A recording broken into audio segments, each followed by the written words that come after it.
Shalom para sahabat Narwastu dimanapun saat ini berada. Podcast Majalah Narwastu hadir menyapa para sahabat dimanapun saat ini berada. Kami kembali di podcast Majalah Narwastu yang ke-136.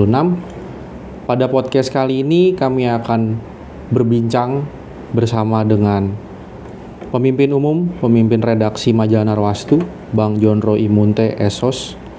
Beliau adalah lulusan Fakultas Komunikasi dari kampus Institut Ilmu Sosial dan Ilmu Politik atau sering disebut IISIP Jakarta, dan pernah belajar mengikuti studi di Lembaga Pendidikan Pers Dr. Sutomo atau LPPDS Jakarta. Pada kesempatan siang hari ini kami akan membahas terkait perkembangan kasus tewasnya seorang wartawan dari Tribrata TV di Kabanjahe, Tanah Karo, Sumatera Utara, yang bernama Sampurna Pasaribu. Ia tidak tewas sendiri, melainkan bersama dengan istri dan 2 anaknya serta 1 orang cucu. Kita akan menyapa Bang Jonro. Shalom Bang Jonro. Shalom Timothy, salam sehat, salam kasih Narwastu untuk para sahabat Narwastu. Baik Bang, kita tahu perkembangan kasus dari kematian Sampurna Pasaribu saat ini sudah memasuki babak baru, di mana sudah tertangkap 3 orang yang menjadi tersangka sampai hari ini. Jika dilihat Abang sebagai pemerhati media dan juga sebagai pemimpin Majalah Narwastu, bagaimana Bang Jonro menyikapi kasus ini yang saat ini menjadi pemberitaan nasional akhir-akhir ini? Ya, terima kasih Saudara Timothy. Memang ini menarik ya, sebuah tragedi bagi jurnalis yang dialami oleh Riko Sampurna Pasaribu, wartawan Tribrata TV di Kabanjahe, Tanah Karo, Sumatera Utara. Bulan yang lalu almarhum meninggal bersama istri, 2 anaknya dan seorang cucu karena rumahnya terbakar. Ini menurut saya, kalau memang dugaan kita sekarang ini ada pelaku yang sengaja membakar rumahnya, ini menurut saya sebuah sikap yang anti kemanusiaan, anti agama, anti HAM, dan anti sosial. Kita bersyukur kepada Polda Sumatera Utara yang sudah mengungkap kasus ini. Nanti biarlah hukum yang bicara siapa sebenarnya yang berada di balik ini. Ini menjadi menarik saya kira, karena profesinya kan sebagai seorang wartawan. Kasus rumahnya dibakar terjadi setelah dia memberitakan kasus perjudian di Tanah Karo, Kabanjahe. Berita ini muncul, kemudian dia posting juga yang saya perhatikan di media, di akun Facebooknya, termasuk diberitakan di medianya. Kemudian entah ada kelompok tertentu atau oknum tertentu yang merasa kepentingannya terganggu dengan pemberitaan ini, sehingga muncullah kejadian ini. Kita sekali lagi mengucapkan turut berduka cita untuk keluarga almarhum Riko Sampurna Pasaribu. Kami juga mendapat pernyataan sikap dari Organisasi Marga Pasaribu Indonesia, PPPRPI, Punguan Pemparan Raja Pasaribu Indonesia, atas kasus yang menyedihkan ini. Kita sebagai manusia, apalagi sebagai wartawan, merasa sedih, prihatin dengan adanya kasus ini. Karena kita tahu ini profesi mulia.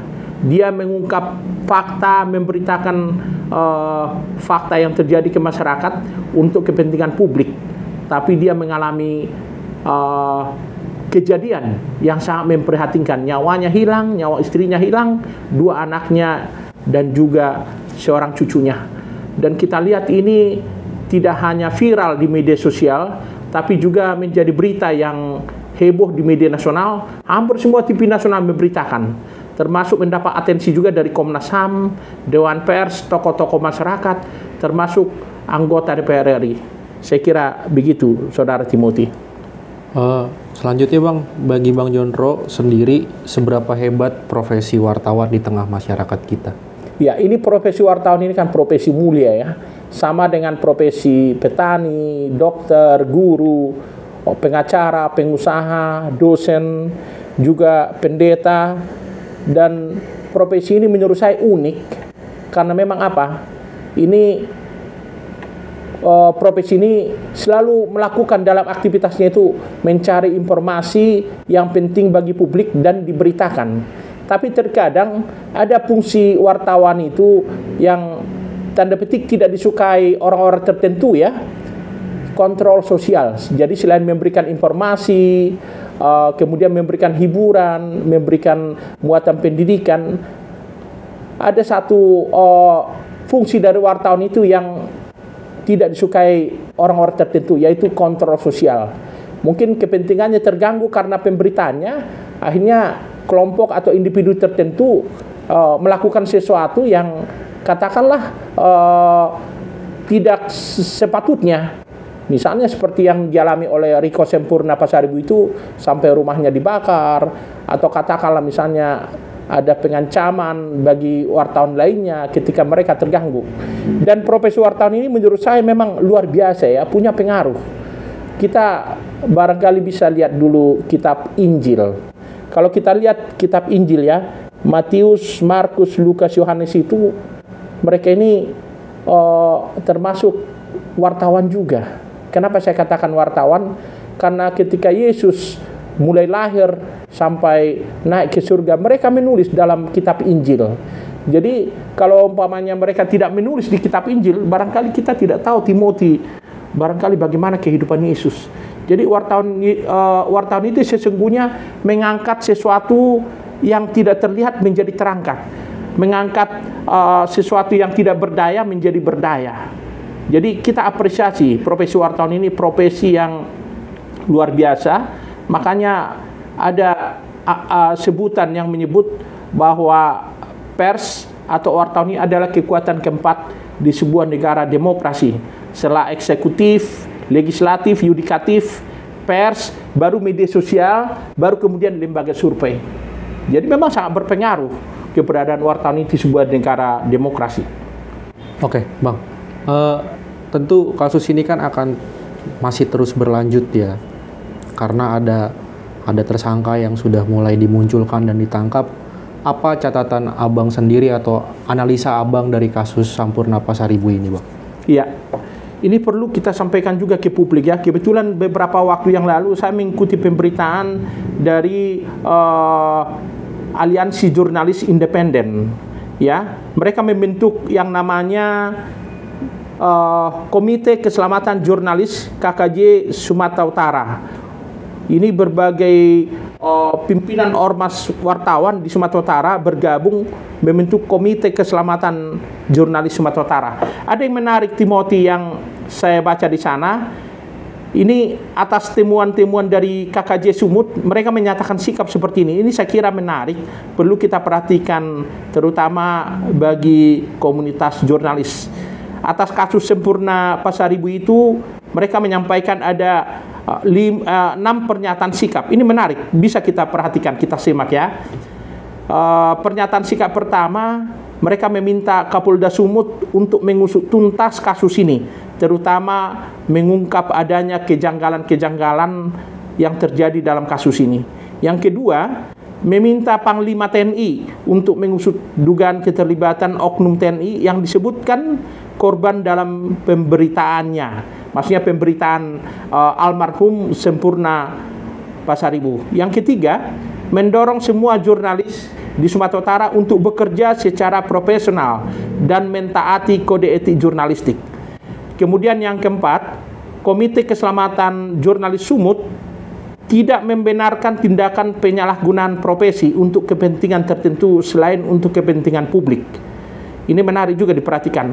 Yang kelima, mendorong semua perusahaan media agar memperhatikan keselamatan setiap jurnalisnya yang bekerja di lapangan dan terus mengingatkan agar bekerja sesuai dengan kode etik jurnalistik.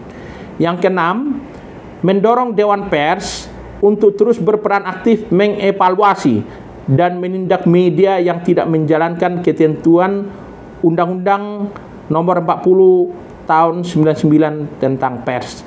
Saya kira saya sepakat dengan pernyataan sikap dari Komite Keselamatan Jurnalis Sumatera Utara ini, dan memang kembali kita diingatkan dalam menjalankan fungsi atau kegiatan dalam jurnalis, perlu kita perhatikan juga Undang-Undang Pokok Pers Nomor 40 Tahun 99, karena di situ semua diatur bagaimana seorang jurnalis menjalankan kegiatannya, termasuk misalnya ini satu contoh yang kadang-kadang sering dianggap remeh.